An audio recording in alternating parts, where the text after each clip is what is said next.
আলহামদুলিল্লাহ। সঙ্গে দরুদ ও সালাম সাইয়্যিদাত নবী হযরত মুহাম্মদ মুস্তাফা সাল্লাল্লাহু আলাইহি ওয়াসাল্লামের প্রতি। প্রিয় ভাইরা, আজকের এই মঞ্চে উপস্থিত আজকের সভাপতি এবং জামাত ইসলামের সম্মানিত সেক্রেটারি সহ নেতৃবৃন্দ, আসলে আজকে যে দাঁড়িয়েছি আমি এখানে, আমার পাশে এবং খুব পাশে জামাত ইসলামীর দুইজন সাবেক সেক্রেটারি আছে উপজেলা।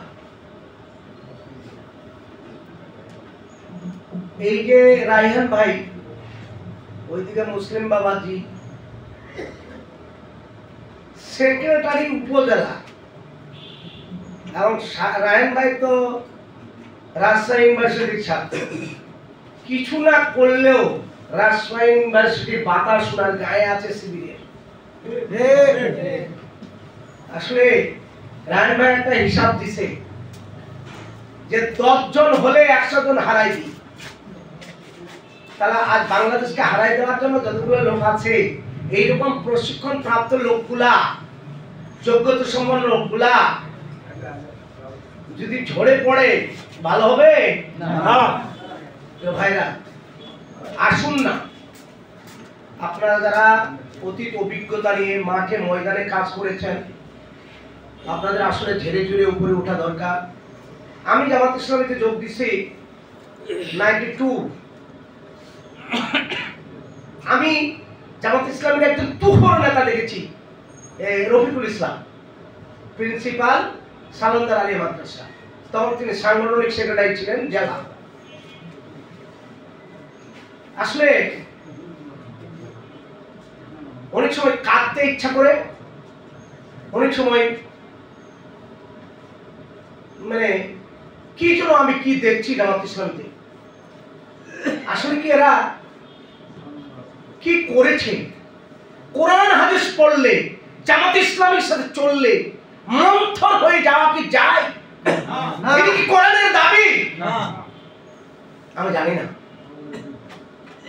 আমি যে স্পিরিট নিয়ে 92 এ জামাত ইসলামে যোগ দিচ্ছি, আমার সামনে জামাত ইসলামের নেতৃবৃন্দ এবং কর্মীবৃন্দ,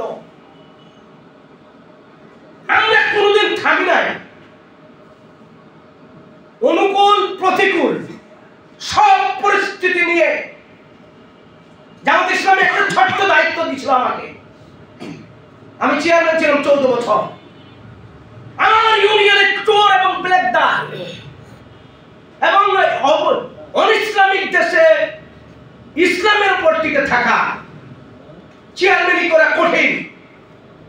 কিন্তু আমি জামাত ইসলামের যে বই পুস্তক করেছিলাম সেটা অনুসরণ করে আমি ওইখানে জামাত ইসলামের একটা উদাহরণ সৃষ্টি করেছিলাম উপজেলায়।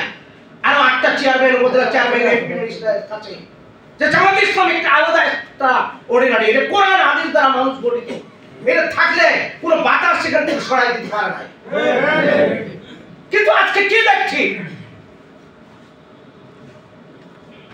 ভাই আমার, যদি বংশ পরস্পরায় মুসলমান হন, যদি বংশ পরস্পরায় জামাত ইসলামে যোগদান করেন, আপনাদের কাছে জামাত ইসলামের মূল্য কতটুকু আমি জানি না, কিন্তু যারা বুঝে শুনে জামাত ইসলামীতে আসে, কোরআন হাদিস স্টাডি করে আসে, তাদের চিন্তা চেতনাই আলাদা।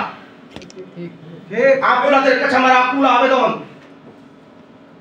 আপনারা যারা সামনে আসেন, মৌসুমী বাতাস আপনাদের গায়ে এখন লেগেছে। 5ই আগস্টের পূর্বের যে বাতাস, 5ই আগস্টের পরের যে বাতাস, মৌসুমী বাতাস অন্য দলে লাগতে পারে। জামাত ইসলামের মধ্যে যদি মৌসুমী বাতাস লাগে, ধরে নিতে হবে কোরআন হাদিস থেকে আপনি দূরে গেছেন।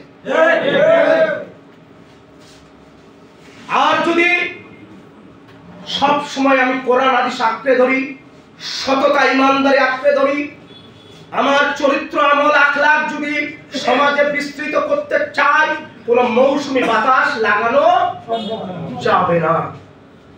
হ্যাঁ, আপনাদের কাছে আকুল আবেদন, এখানে ট্রেনার বৃন্দ আছেন, আমাদের সেক্রেটারি সাহেব আছে, সেক্রেটারি জেনারেল আছে, এরা প্রোগ্রামে জামাত ইসলামিক কি গঠনতন্ত্র, আপনার এই সব কিছু নিয়ে আলোচনা হয়।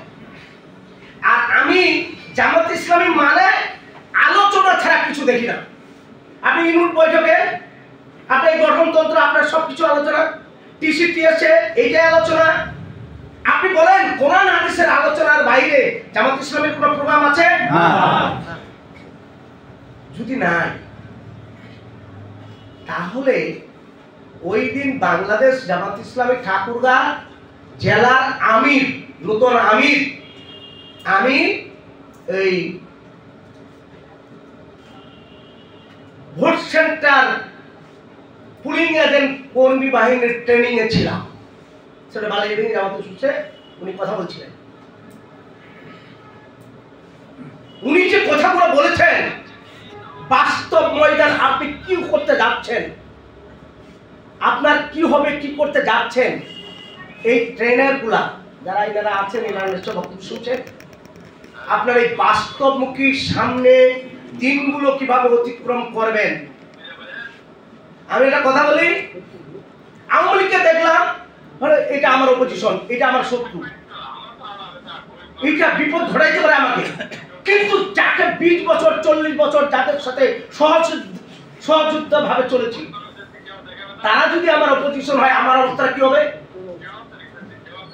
আমি কি বুঝাইতে পেরেছি? আপনারা জামাত ইসলামী, আওয়ামী লীগ আমাদের উপর হামলা করেছে, মামলা করেছে, বিপদ ঘটাইছে, কিন্তু আজকাল পরিস্থিতি আওয়ামী লীগ তো আছে, যাদের সাথে 20 বছর 30 বছর রাস্তা চলেছি, তারাও আমাদের বিপরীতে অবস্থান তৈরি করতে যাচ্ছে।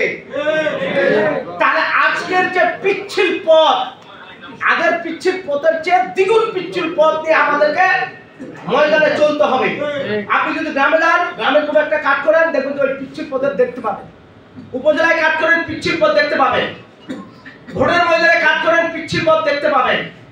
সেহেতু আমি বলছি, কোনো আমাদের গায়ে যেন কোনো মৌসুমী বাতাস না লাগে, বরং আরো 5ই আগস্টে যে ফুকে চলছিলাম তার দ্বিগুণ কলা কৌশল, কোরআন এবং হাদিস যে শিক্ষা দেয়, সেই কলা কৌশল নিয়ে সামনে বিজয়ের জন্য প্রস্তুতি হতে হবে।